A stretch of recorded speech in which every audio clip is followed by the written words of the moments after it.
Hai viewers, welcome back to my YouTube channel, Lawe. Ya, Law Education. Aku mau ngangkat nih soal Hari Konstitusi, karena ini bertepatan dengan Agustus. Kita lihat kilas baliknya yuk, bagaimana sih sebenarnya paham konstitusionalisme serta sejarah berlakunya konstitusi di Indonesia. Saksikan video ini sampai akhir ya. Konstitusi adalah hukum dasar yang dijadikan pegangan dalam penyelenggaraan suatu negara. Konstitusi dapat berupa hukum dasar tertulis yang disebut sebagai undang-undang dasar dan ada pula yang tidak tertulis. Menurut Prof. Jimli Asidiki dalam bukunya Konstitusi dan Konstitusionalisme Indonesia, kebutuhan akan naskah undang-undang dasar merupakan suatu niscaya. Seluruh negara memiliki undang-undang dasar, walaupun sampai saat ini Inggris dan Israel dikenal tidak memiliki satu naskah undang-undang dasar tertulis. Undang-undang dasar di Inggris dan di Israel tidak pernah dibuat, tetapi tumbuh menjadi konstitusi dalam pengalaman praktek ketatanegaraan. Berlakunya konstitusi sebagai hukum dasar didasarkan atas kekuasaan tertinggi atau prinsip kedaulatan yang dianut dalam suatu negara. Jika negara menganut paham kedaulatan rakyat, maka sumber legitimasi konstitusi adalah rakyat. Namun, jika yang berlaku adalah paham kedaulatan raja, maka raja yang menentukan berlaku tidaknya suatu konstitusi. Menurut Laica Marzuki, paham konstitusionalisme berawal dari dipergunakannya konstitusi sebagai hukum dalam penyelenggaraan negara. Konstitusionalisme mengatur pelaksanaan rule of law atau supremasi hukum dalam hubungan individu dengan pemerintah. Konstitusionalisme menghadirkan situasi yang dapat memupuk rasa aman karena adanya pembatasan terhadap wewenang pemerintah yang telah ditentukan terlebih dahulu. Konstitusionalisme mengemban delimited state atau negara terbatas agar penyelenggaraan negara dan pemerintahan tidak sewenang-wenang. Dan hal yang dimaksud dinyatakan dan diatur secara tegas dalam pasal-pasal konstitusi. Menurut Prof. Jimli Asidiki, pada prinsipnya, paham konstitusionalisme adalah menyangkut prinsip pembatasan kekuasaan. Konstitusionalisme mengatur dua hubungan yang saling berhubungan satu sama lain. Pertama, yaitu hubungan antara pemerintahan dengan warga negara. Kedua adalah hubungan lembaga pemerintahan yang satu dengan lembaga pemerintahan yang lain. Karena itu, biasanya isi konstitusi mengatur tiga hal penting, yaitu menentukan pembatasan kekuasaan organ-organ negara, mengatur hubungan antara lembaga-lembaga negara yang satu dengan yang lain, dan mengatur hubungan kekuasaan antara lembaga-lembaga negara dengan warga negara. Kekuasaan dibutuhkan oleh negara karena memberi kekuatan vital bagi penyelenggaraan pemerintahan. Tapi harus diwaspadai tatkala kekuasaan itu terakumulasi di tangan penguasa tanpa dibatasi konstitusi. Hatcher hing asa the fatenan. Ya, adigium ini menunjukkan bahwa hukum selalu tertati-tati mengikuti perkembangan zaman. Begitu pula dengan Undang-Undang Dasar Negara Republik Indonesia tahun 1945 yang mengalami berbagai polemik dalam pemberlakuannya. Pasang surut sesuai kebijakan politik pada berbagai masa yang dilalui menunjukkan periodisasi pengujian terhadap konstitusi yang akan menjadi fundament atau dasar dalam penyelenggaraan negara. Berikut saya membagi 5 sejarah pemberlakuan atau periodisasi dari konstitusi.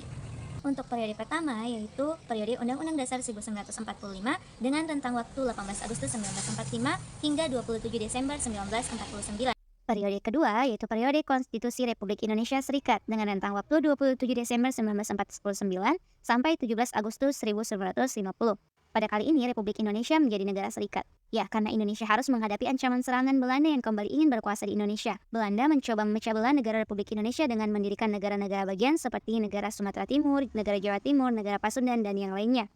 Taktik dan strategi ini digunakan untuk menjadikan negara-negara tersebut sebagai negara boneka dengan tujuan meruntuhkan kedaulatan negara Republik Indonesia. Periode ketiga yaitu periode Undang-Undang Dasar sementara 1960 rentang waktu 17 Agustus 1950 sampai 5 Juli 1959. Pada kali ini bentuk negara adalah federasi dengan penerapan Undang-Undang Dasar Republik Indonesia Serikat tahun 1949 yang sementara. Yaitu periode Undang-Undang Dasar 1945 dengan rentang waktu 5 Juli 1959 sampai tahun 1999.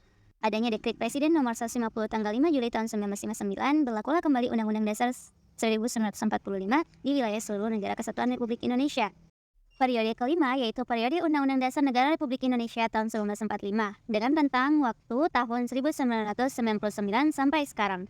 Pada awal era reformasi muncul desakan di tengah masyarakat yang menjadi tuntutan reformasi dari berbagai komponen bangsa, termasuk mahasiswa dan pemuda. Tuntutan itu antara lain yang pertama amandemen Undang-Undang Dasar Negara Republik Indonesia tahun 1945, 2. Penghapusan dui fungsi Angkatan Bersenjata Republik Indonesia, 3. Penegakan supremasi hukum, penghormatan hak asasi manusia, serta pemberantasan korupsi, kolusi, dan nepotisme.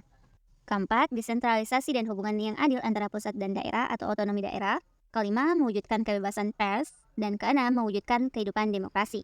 Tuntutan ini merupakan perubahan terhadap Undang-Undang Dasar Negara Republik Indonesia tahun 1945 yang digulirkan oleh berbagai elemen masyarakat dan kekuatan sosial politik didasarkan pada pandangan bahwa Undang-Undang Dasar Negara Republik Indonesia tahun 1945 dianggap belum cukup memuat landasan bagi kehidupan yang demokratis dan pemberdayaan rakyat serta penghormatan terhadap hak asasi manusia.